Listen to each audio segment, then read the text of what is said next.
देश में 96% लोगों को मन की बात कार्यक्रम की जानकारी है। 100 करोड़ लोगों ने कम से कम एक बार इस कार्यक्रम को जरूर सुना है और ये मन की बात प्रधानमंत्री मोदी और देश की जनता के बीच रिश्ते की मजबूत कड़ी बन चुका है।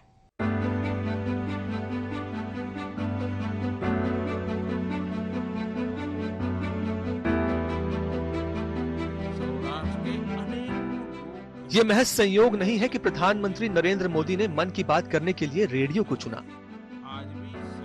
जब मैंने मई 2014 में एक प्रधान सेवक के रूप में कार्यभार संभाला तो मेरे मन में इच्छा थी कि देश की एकता, हमारे भव्य इतिहास, उसका शौर्य, भारत की विविधताएं, हमारी सांस्कृतिक विविधताएं, हमारे समाज के रग रग में समाई हुई अच्छाइयां, लोगों का पुरुषार्थ, जज्बा, त्याग, तपस्या, इन सारी बातों को, भारत की यह कहानी जन जन तक पहुंचनी चाहिए। देश के दूर सुदूर गांवों से लेकर मेट्रो सिटीज तक, किसानों से लेकर के युवा प्रोफेशनल्स तक, और बस उसी में से ये मन की बात की यात्रा प्रारंभ हो गई। प्रधानमंत्री संवादों के नए नए माध्यमों का प्रयोग हमेशा करते हैं। पीएम जानते थे कि आज भी जहां टीवी, इंटरनेट नहीं है, वहां रेडियो तो है। रेडियो की पहुंच ज्यादा है। शहर से निकलकर दूर गांव तक पहुंचने का रेडियो सबसे बेहतर माध्यम है।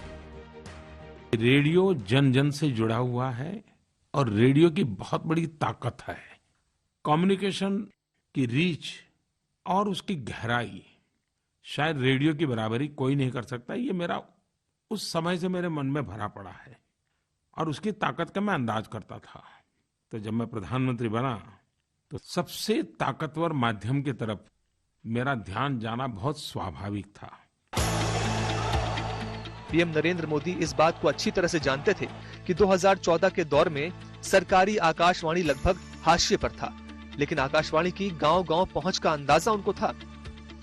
मेरे जैसे व्यक्ति के लिए बहुत आनंद की बात है कि आकाशवाणी को जनसंवाद के लिए चुना, क्योंकि मैं बचपन से आकाशवाणी का बहुत बड़ा प्रशंसक रहा हूं। मैं हमेशा मानता हूं कि आकाशवाणी भारत की जनता की आत्मा की आवाज है। और ये बात मैं इसलिए कहता हूं कि ढेर सारी महत्वपूर्ण यादें मैंने आकाशवाणी पर ही सुनी है। भारत और बांग्लादेश में भारत की विजय को मैंने आकाशवाणी पर ही सुना है। इमरजेंसी के बाद एक तानाशाह के पराजय को सुबह 5 बजे आकाशवाणी के बुलेटिन पर सुना है कि इंदिरा गांधी पराजित हो गई।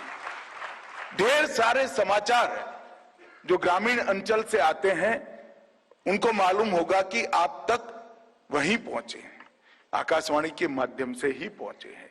और मैं संगीत का शौकीन आदमी हूं। दूर दराज इलाकों में, सीमांत क्षेत्रों में देश की सीमा की सुरक्षा करने वाले जवानों की फरमाइश पर एक कार्यक्रम चलता था शाम को 7 बजे, जयमाला। और जयमाला को मैं सुनने वाला नियमित श्रोता हुआ करता था। दूर दराज के गांव के अंदर भी उनके मनोरंजन के लिए अगर कोई साधन था तो आकाशवाणी ही थी। मोदी जी ने मन की बात का एक बड़ा साफल्य ये भी है कि आकाशवाणी को युवा पीढ़ी तक पहुंचाने का मोदी जी ने काम किया है। मंजूर जी ने अपने घर पर सोलर रूफटॉप प्लांट लगवाया है। प्रधानमंत्री ने लोगों से ऐसे बात की जैसे कोई रेडियो जॉकी बात कर रहा हो। शिक्षक दिवस पर बच्चों को सम्मोहित करने की शैली अपनाई। जो टेम्पो उन्होंने लोकसभा चुनाव के दौरान अपने पक्ष में बनाया था, उसे मोदी कायम रखना चाहते थे और इस प्रयोग में प्रधानमंत्री सफल भी हुए।